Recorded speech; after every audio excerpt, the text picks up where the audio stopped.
따라합시다. 우리가 비웃음을 당할 때, 웃음 중에 가장 짜증나는 웃음이 무슨 웃음이에요? 웃음도 아닌 비웃음.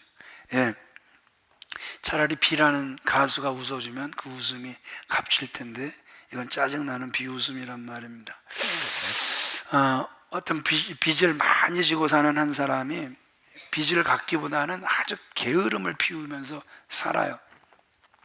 보다 못한 채권자가 당신은 정말 그 빚 갚고 싶은 마음이 있어?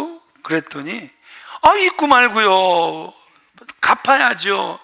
그 빚 갚으려고 제가 세 가지를 생각하는데 참 그 세 가지가 다 쉽지는 않네요. 그랬더니 이 채권자가 너무너무 궁금해진 거예요. 도대체 어떻게 갚으려고요? 그랬더니 첫째, 당신이 갑자기 죽어서 돈을 안 갚아도 되는 겁니다. 두 번째, 당신이 가지고 있는 차용 증서가 불타버리거나 또 분실됐으면 참 좋겠다, 이런 생각을 가지고 있고요. 세 번째, 길을 가다가 돈다발을 주셨으면 참 좋겠다, 이런 생각을 가지고 있는데 참 세 가지 중 이루어지는 것은 한 가지도 없더군요. 참 이런 사람들의 삶 자체가 살아도 비웃음을 당하는 그러한 삶을 살아가더란 말입니다.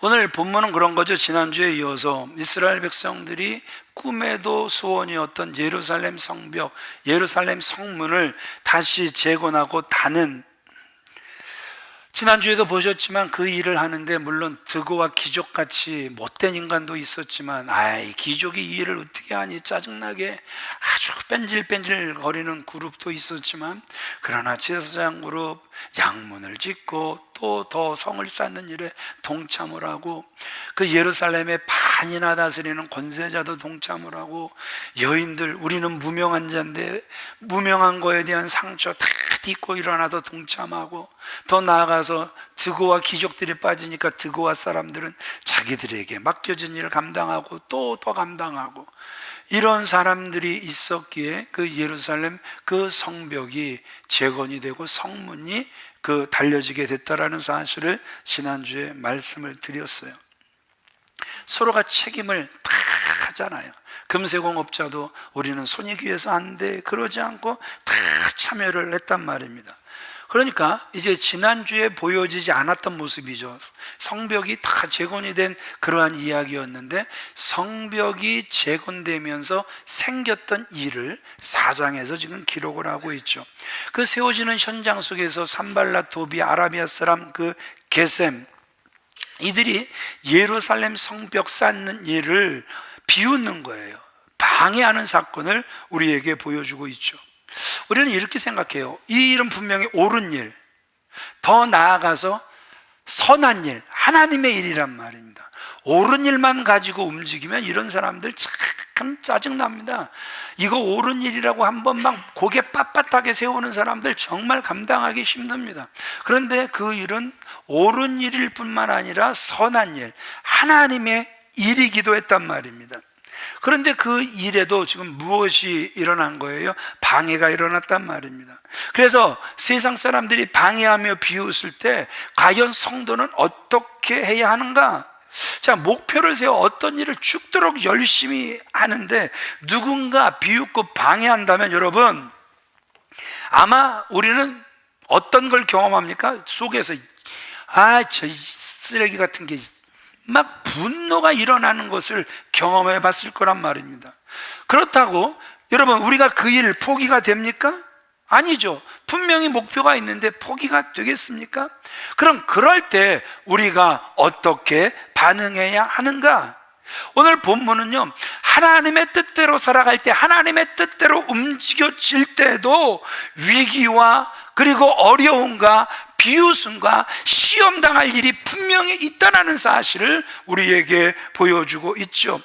이 사단의 본분이 무엇이겠습니까?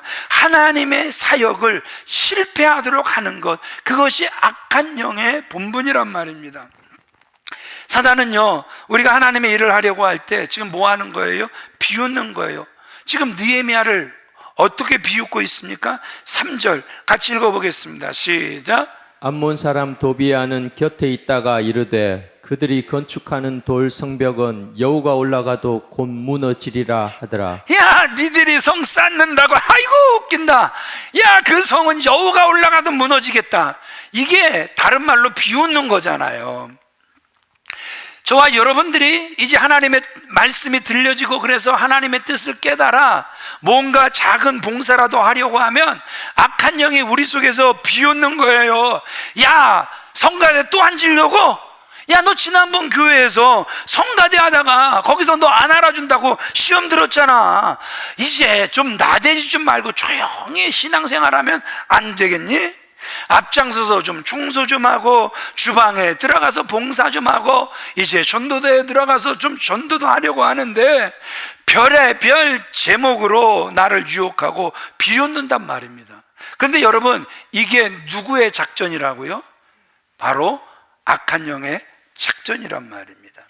그런데 여러분, 이 느헤미야 이렇게 비웃음을 당하지만 지금 어떻게 하고 있어요? 첫 번째 같이 읽어보겠습니다. 시작. 맞서 싸우지 않고 기도합니다. 어떤 사람은 한 대 때릴래? 때려! 그럼 나도 한 대 때린다. 야, 때릴래? 너 한 대 때려봐. 나는 2대 때린다. 이렇게 맞대응을 하는 이러한 사람들도 분명히 있죠.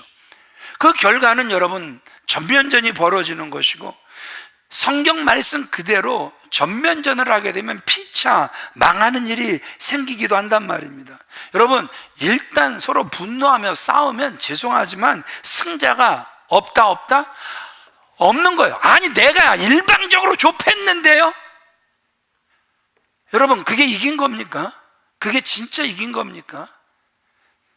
져야 이긴다라는 건데 하나님은 그 속에 1도 안 계시는데 여러분, 그거 이겼다고 여러분 큰 소리 할 수 있는 것입니까?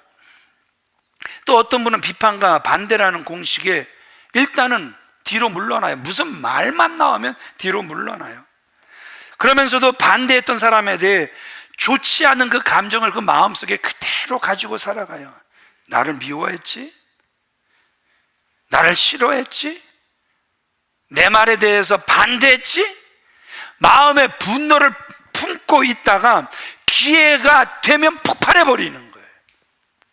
여러분, 이런 사람 정말 많잖아요. 우리는 새카맣게 잊어버렸는데 갑자기 너 재작년에 그랬잖아.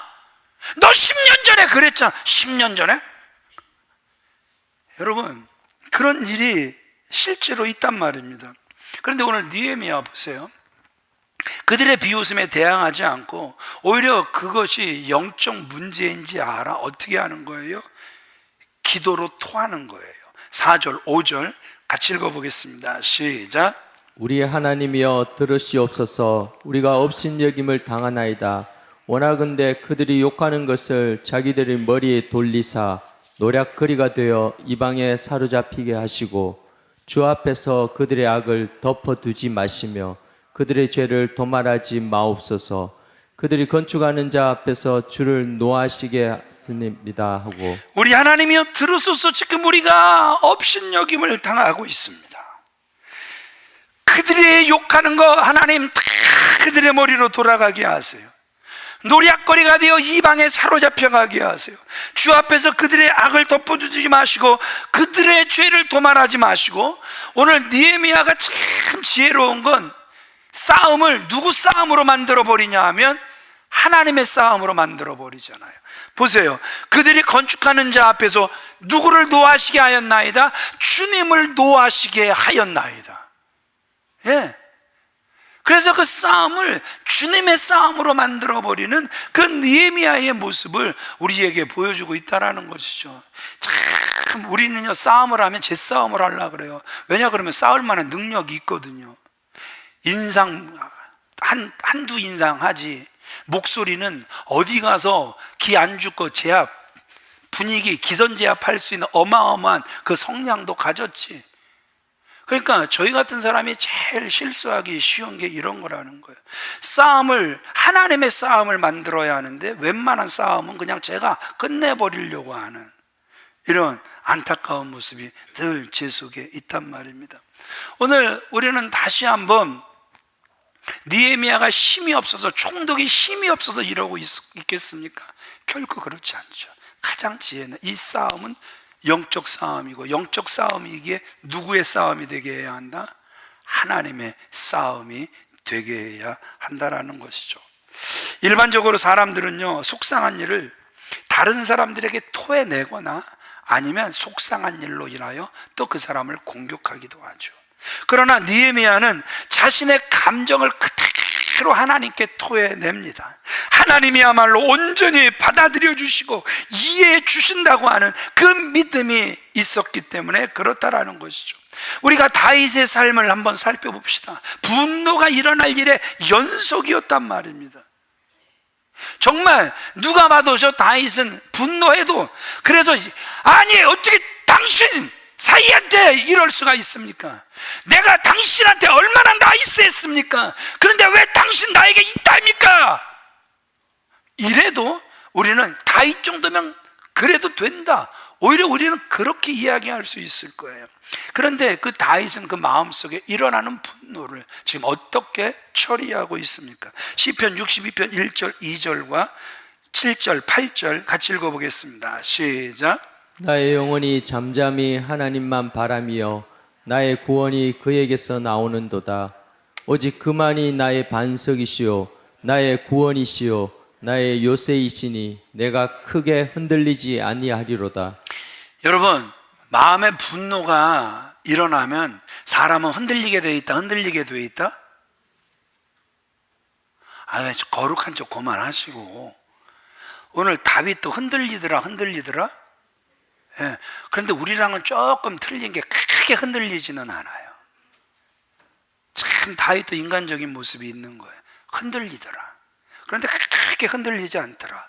왜 그렇습니까?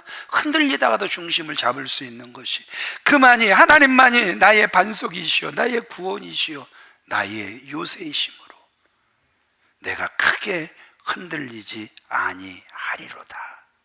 그러면서 다윗이 뭐라고 이야기합니까?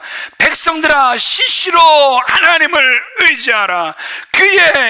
그분 앞에서 너희들의 마음을 다 토해내라.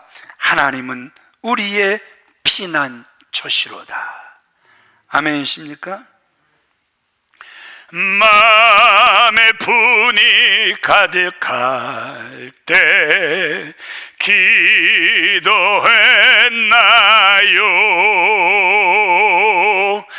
나의 앞길 막는 친구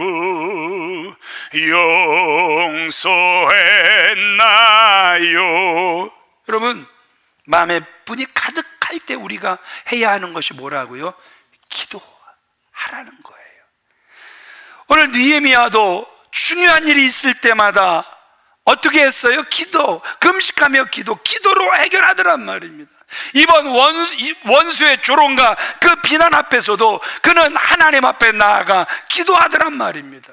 여러분, 기억하셔야 될 게 뭐냐 하면, 마음속에 묻어두면, 내가 목사인데 어떻게 그냥 마음에 묻어두고 말지. 죄송하지만 마음속에 묻어두면요, 병됩니다. 병. 제가 한번 말씀드렸잖아요. 10몇 년 전에 또 이제 목사가 됐다고 세상에 하나님 앞에 이 분노, 혈기 좀 없애달라고 금식까지 하고, 그러니 이 혈기를 내면 안 되니까 이걸 참고 마음속에 이걸 다 쌓아놨단 말이에요. 그랬더니 세상에 잠을 누워서 똑바로 누우면 잠이 안 와요. 그냥 무릎 꿇고 이렇게 모서리 같은데 이렇게 엎드리면 잠깐 20-30분 이렇게 잠을 자는 거예요. 도대체 뭘까? 병원을 갔어요. 그랬더니 의사 선생님이, 목사님, 화병 아세요? 화병? 알죠. 왜 화병을 왜 몰라요? 우리 어르신들 마음속에 화병들이 좀 있잖아요. 그랬더니 목사님 화병 걸리셨어요. 토해내지 않고 마음속에 그걸 그대로 담고 사니까 그게 결국 나를 망가뜨리는 화병이 되더라고요. 그래서 성경은, 찬송은 우리에게 뭐라고 말씀하고 있습니까? 어딘가에 쏟아야 된다라는 거예요. 그런데 쏟는 방법도 알려주시잖아요.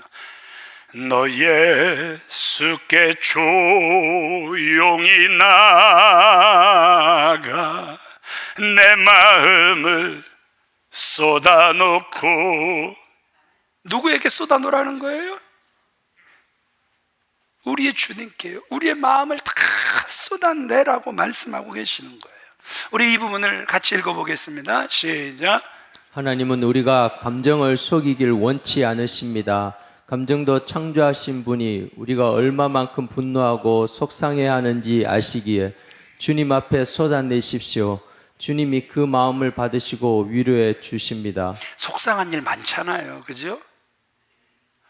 뭔 말을 하면 다 저만 걸려. 여러분들은 다 평안한데 뭔 말만 하면 눈들이 너만 그런 거요. 올해는 안 그려. 표정으로 그렇게 저한테 말을 해요. 여러분, 여하튼에 여러분들은 없다고 치자고요. 예, 정말 우리 속에 속상한 일들 참 많단 말입니다. 분노가 일어나는 일들이 참 많단 말입니다. 토해내래요. 주님께 그걸 다 쏟아내래요.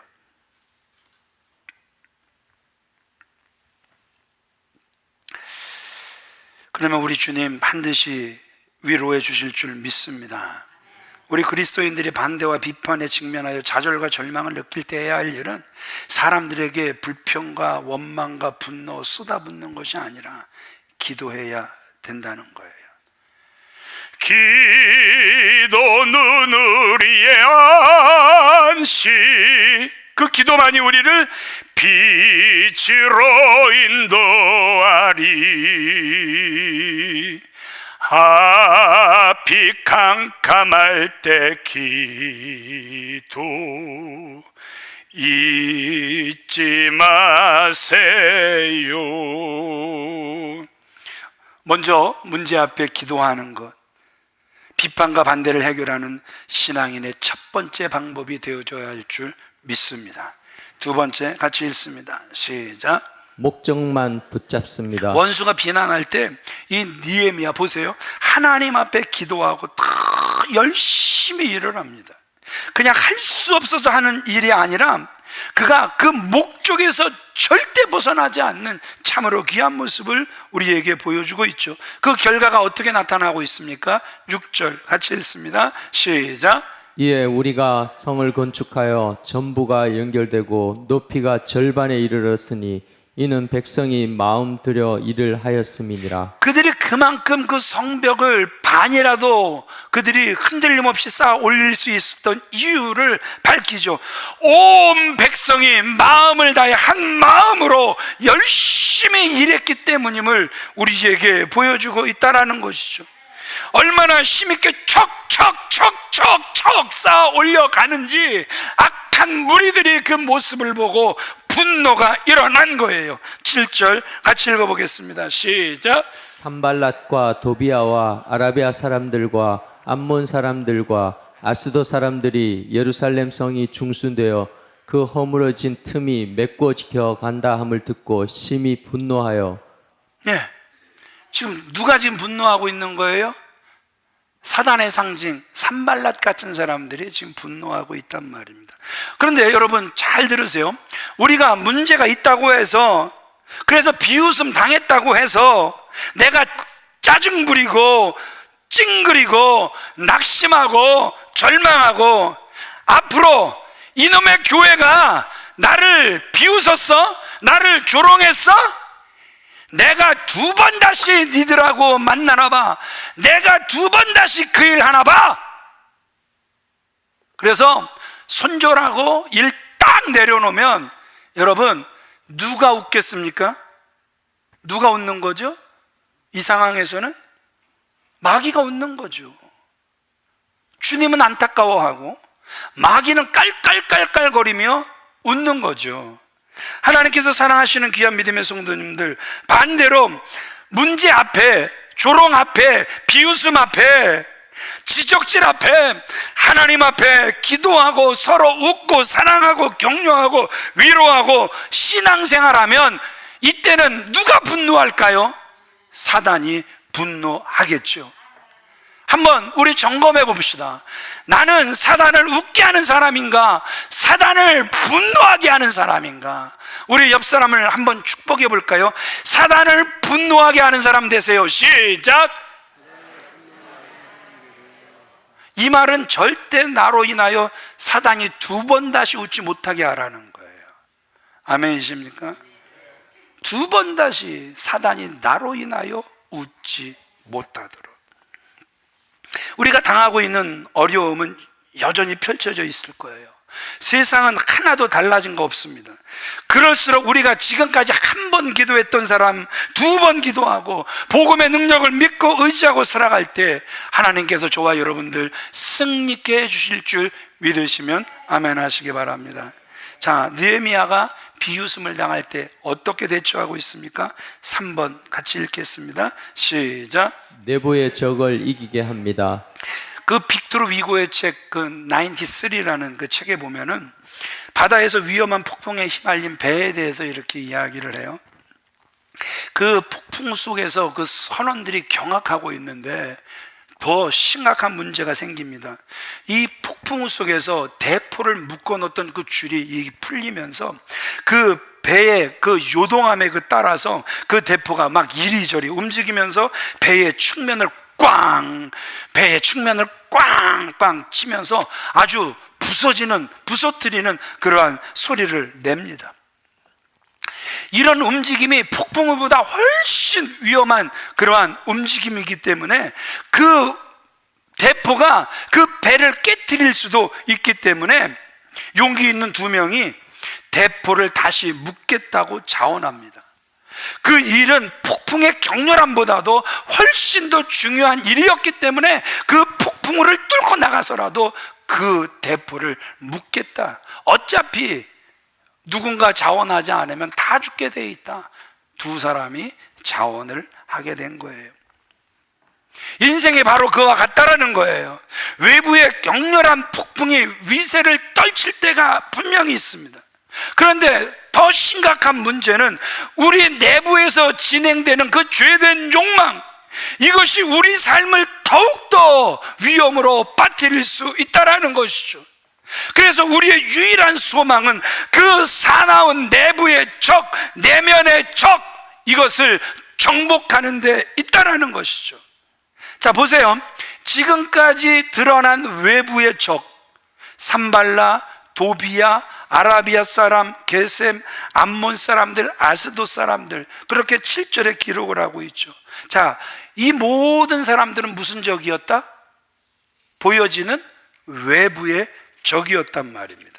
그런데 이제는 문제가 내부에서 일어나고 있다라는 것이죠. 먼저 반대와 그 비판의 말이 점점 유대인들을 점령하기 시작하는 거예요. 자, 이 외부의 적들이 어떤 말을 했나? 8절, 11절 같이 읽어보겠습니다. 시작. 다 함께 꾀하기를 예루살렘에 가서 치고 그곳을 요란하게 하자 하기로. 11절. 우리의 원수들은 이르기를 그들이 알지 못하고 보지 못하는 사이에 우리가 그들 가운데 달려 들어가서 살육하여 역사를 거치게 하리라 하고. 이제 대놓고 이제 유대인들을 막 그냥 어렵게 만들겠다라는 거예요. 아주 요란하게 하자.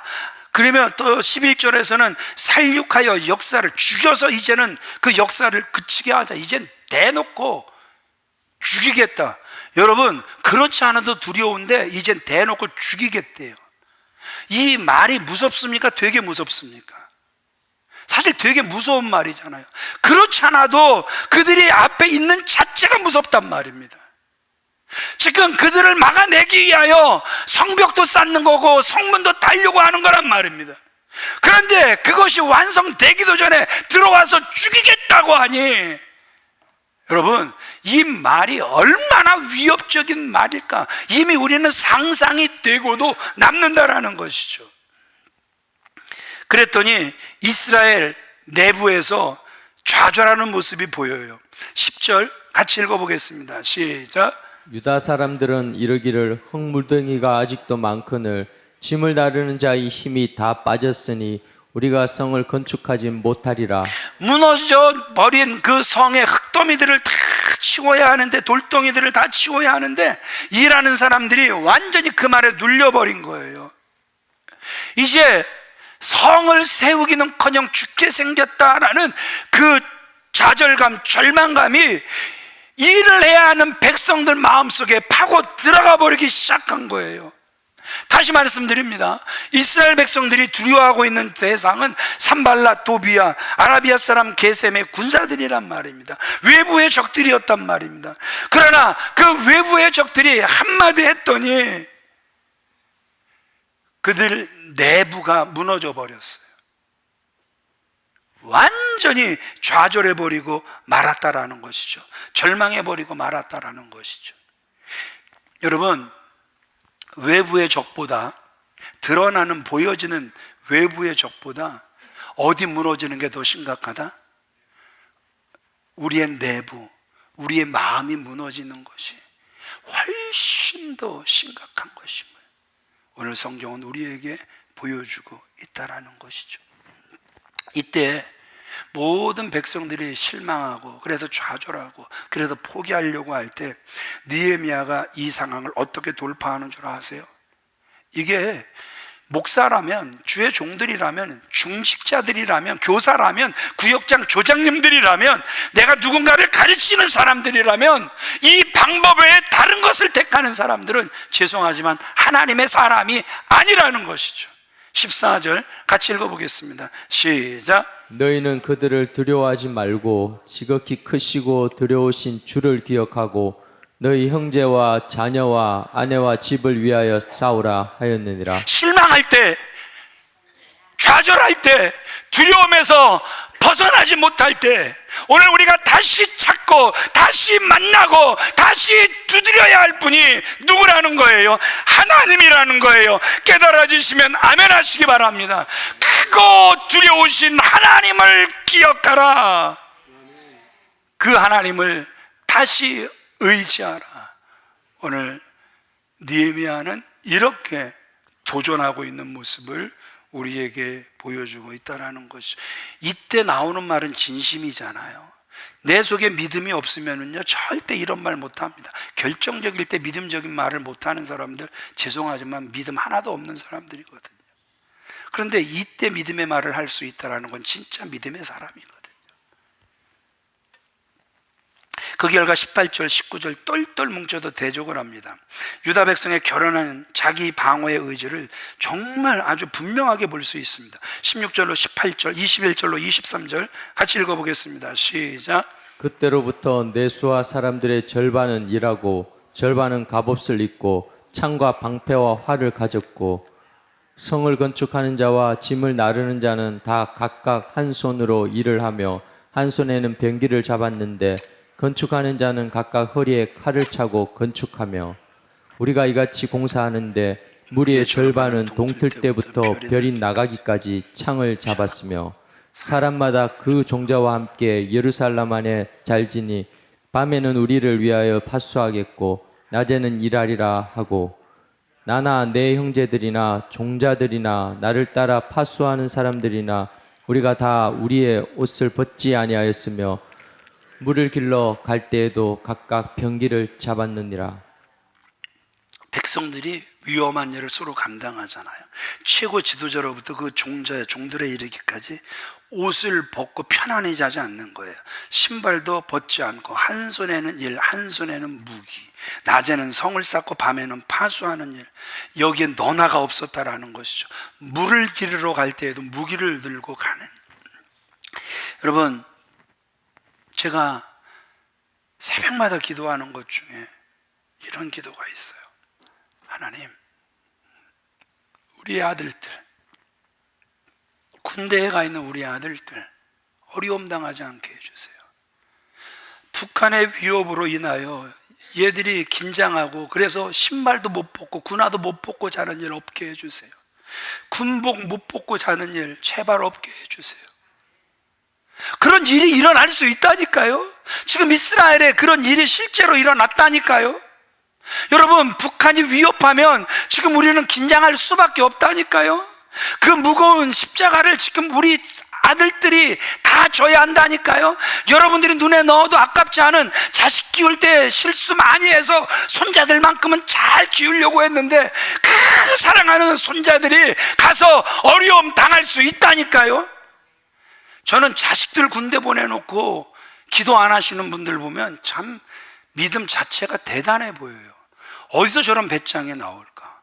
어디서 저런 평안이 나올까? 똥배짱일까? 별의별 생각이 다 듭니다. 여러분, 다시 한번 주의 이름으로 권면합니다. 여러분들의 자녀들 사랑하시죠? 아멘 안 해도 왼수같이 여기는 것도 알겠어요.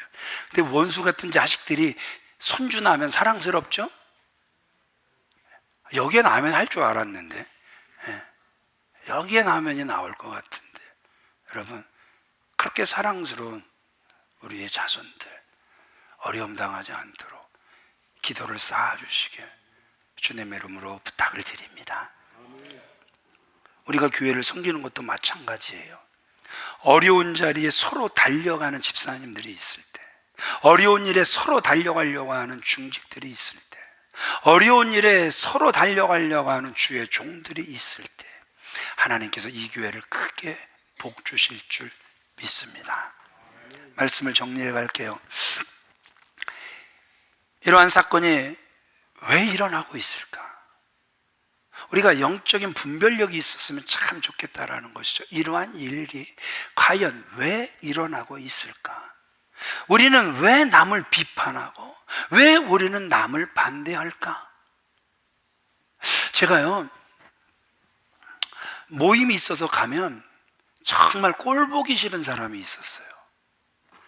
그놈의 인간은 나오기만 하면 뭔가 자랑질을 하기 시작하는데, 그놈의 인간이 주둥이만 열면은 막 짜증이 나는 거. 또 시작됐다. 저 인간, 저 쓰레기 같은 인간. 또 시작됐네. 저놈의 주둥이는 언제나 닥칠까? 마음속에 막 분노가 막 올라오는데요. 성령께서 그때 이렇게 말씀하세요. 아들아, 지금 왜 분노하고 있니? 지금 네가 분노하고 있는 이유는 네 속에 자랑거리가 없으니까 시기가 나서 그러는 것 아니니? 이거요, 부인을 할 수가 없어요. 내 속에 계신 성령님이 하시는 말씀을 제가 어떻게 아니라고 제가 이걸 부인을 합니까? 나보다 나를 더 아시는 분이 네 마음속에 시기가 일어나서 그러는 거 아니야? 아무 말도 못하겠더라고요. 아주 그냥 몸에 전율이 일어나 버렸어요. 여기서도 보세요. 산발락과 그 일당을 통해서 우리가 보는 게 뭔지 아세요? 지금 그들은 두려움이 우리에게 보여지고 있는 거예요. 자신들의 영향력을 잃어버릴까 봐 두려웠기 때문이란 말이죠. 산발락과 그 일당의 입장에서 볼 때 느헤미야가 지금 포로에서 돌아온 거, 그래서 포로들이 포로 생활에서 돌아온 거, 그래서 예루살렘 성을 재건하는 거, 지금 그들의 기득권과 세력이 지금 점점 약해지는 것을 의미하고 있단 말입니다. 이에 시기와 질투와 그들 속에 불안한 마음이 생긴 거란 말입니다. 따라서 그들의 대표라고 할 수 있는 산발랏이 그들이 성을 건축한다 함을 듣고는 크게 분노했다, 이렇게 성경은 기록하고 있단 말입니다. 사도행전을 보면 사도들의 복음 사역을 반대하는 자들의 동기, 왜 반대하고 있는가? 이유가 시기였다, 분명히 기록하고 있어요. 사도들의 활동이 자신들의 그 영향력과 기득권에 차질을 가져온다고 여겼기에 시기심이 발동한 거예요. 사도행전 5장 17절 18절 13장 45절 같이 읽어보겠습니다. 시작. 대제사장과 그와 함께 있는 사람 즉 사두개인의 당파가 다 마음에 시기가 가득하여 일어나서 사도들을 잡아다가 옥에 가두었더니 유대인들이 그 무리를 보고 시기가 가득하여 바울이 말한 것을 반박하고 비방하거늘. 자, 지금 마음속에 다 무엇을 품고 비방하고 반박하는 거예요? 시기예요, 시기. 아니 저것들 언스쿨 교육도 하나도 못 받은 것들이, 아니 지금 우리의 위치를 저것들이 위협해? 내가 눈 뜨고 저 꼴을 어떻게 봐? 못 봐! 마음속의 시기에서부터 지금 그 일이 시작됐다라는 사실을 우리에게 보여주고 있죠. 유대인들이 그 무리를 보고 시기가 가득하여 바울이 말한 것, 아니 저거 말 어마어마하게 잘하는데 저거 말로는 안 되겠고 그냥 끌어내리자. 그런데 그 하는 일들이 마음속의 시기로 인하여 그 모든 일들이 진행되고 있다는 사실을 성경은 정확하게 드러내고 있다는 것이죠. 예수님의 십자가 사건 역시 유대 지도자들의 시기로 인해서 발생한 것을 쉽게 성경은 우리에게 말씀해 주죠. 빌라도는 유대 종교 지도자들이 예수님을 왜 자기에게 넘겨주었는지 그들의 동기를 간파하고 있어요. 마가복음 15장 9절 10절 같이 읽어보겠습니다. 시작. 빌라도가 대답하여 이르되 너희는 내가 유대인의 왕을 너에게 놓아주기를 원하느냐 하니 이는 그가 대제사장들이 시기로 예수를 넘겨준 줄 알미러라. 지금 그들 생각 속에 하나님의 나라, 하나님의 뜻 하나도 없습니다. 하나님의 나라라고 말을 하고 하나님의 뜻이라고 말을 할지 몰라도 그들 속에 가득 차 있는 건 시기였어요. 그 시기가 예수도 죽이게 했다. 빌라도가 드러내요. 성경이 드러내고 있다는 것이죠. 말씀을 마치겠습니다. 산발락과 추종 세력들은 유다 민족이 제 땅을 되찾고 민족 공동체를 재건하는 일에 위협을 느끼죠. 그래서 그들은 쫓아다니면서 유다 백성들이 하는 일을 어떻게든 중지시키려고 했습니다. 일하고 있는 사람들을 조롱하고 또 사기를 떨어뜨리고 하는 일에 회의가 들게 만들고 공사 현장 습격하여 죽여버리자고 위협하고, 이러한 온갖 방해와 위협 앞에 유다 백성들이 무너집니까? 지도자 하나 제대로 서 있으니까, 평신도 지도자 제대로 하나 서 있으니까 비장한 각오와 단결 속에서 재건의 사역을 완성해낸 줄 믿으시면 아멘 하시기 바랍니다. 한때 피아노에 꿈이 있었던 여인의 이야기로 말씀을 맺을게요. 7살 때, 그녀가 7살 때 세계적인 피아니스트의 연주를 듣고 크게 그가 감명을 받아 피아노를 치기 시작합니다. 그래서 나름 장래가 촉망되는 사람이 돼요. 한참 피아노를 연습하고 있는데 그 세계적인 피아니스트가 제자를 구한다는 소식을 듣고 오디션에 임합니다. 이 정도면 진짜 연주 잘했다, 스스로 자신의 그 연주에 대해 만족하고 있는데, 안타깝게도 그 세계적인 피아니스트로부터 당신은 피아노로 성공하기는 힘들겠다, 아주 최악의 평가를 받아버려요. 그 소리에 충격을 받고 피아노를 그날로부터 멈춰버렸습니다. 그런데 이제 평범한 중년으로 이 여인이 살아가던 어느 날, 이제 그녀가 사는 마을에 이 세계적인 피아니스트 연주회가 열린다라는 그러한 소문을 듣고 이제 그날 기다렸다가 이제 그 연주를 다시 듣게 됩니다. 연주회가 끝난 후에 불행인지 다행인지 그 피아니스트를 만나게 됩니다.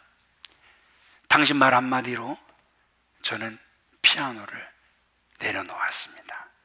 당신이 저의 인생을 망쳤습니다. 그러자 피아니스트가 이렇게 말을 합니다. 당신! 어렸을 때 일이지만 나 당신 분명히 기억합니다. 진짜 당신의 연주는 매우 뛰어났습니다. 그 말을 들은 여인이 더 기가 막힌 거예요. 그런데 왜 나에게는 내가 피아니스트로 성공하기 힘들다고 혹평을 했습니까?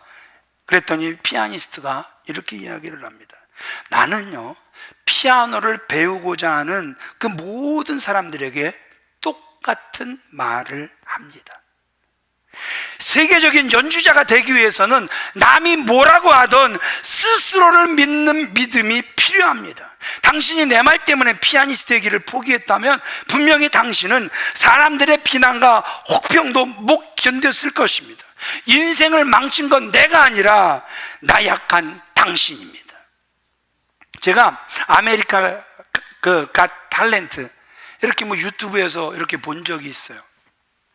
그냥 너무 놀랄 만한 일들이 많이 나오니까 짧게 볼 수 있으니까 참 좋아하는 것 중에 하나예요. 근데 어느 날 한 그 청년이 이렇게 나와요. 왜 나왔습니까? 그랬더니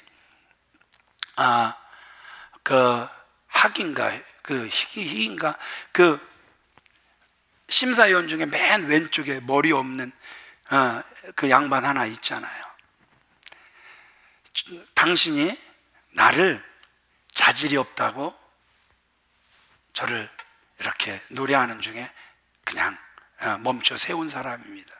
그래서 저는 당신에게 다시 한번 내 실력을 검증받기 위하여 나왔습니다. 그러니까 그 심사위원이 내가 그랬다고? 내가 왜 그랬지? 내가 물론 분명한 이유가 그때는 있었겠죠. 그리고 그 청년의 노래가 시작이 됐는데 그 학인가 희라는 그 사람이 내가 왜 그랬지? 저렇게 잘하는데 내가 왜 그랬지? 여러분, 어떤 사람은 당신은 소질이 없습니다. 그 말에 자신에 대한 믿음이 없으니까 그냥 포기해버리는 사람이 있습니다. 그러나 어떤 사람은 당신 정말 자질이 없네요. 그 소리에 더 도전을 받아 더 갈고 닦아 자기를 깎아내린 그 심사위원 앞에서 다시 도전하여 그 사람을 통하여 인정받는, 칭찬받는, 그래서 패스, 그냥 통과되는 이러한 모습을 보이는 사람도 있다라는 것이죠. 여러분들은 비웃음에 절망하는 분이 되겠습니까? 비웃음에 그래 너는 비웃어라. 나는 하나님께서 나에게 주신 그 은사를 믿는다. 나는 그분 안에서 얼마든지 다시 일어날 수 있다. 일어나실 것입니까? 판단은 여러분들에게 달려 있습니다. 좌절하지 마시고 다시 힘있게 일어나서 우리를 믿으시는 그 하나님 앞에서 다시 한번 날개를 활짝 펴 날아오를 수 있는 저와 여러분들 다 되어지시길 주님의 이름으로 축원을 드립니다.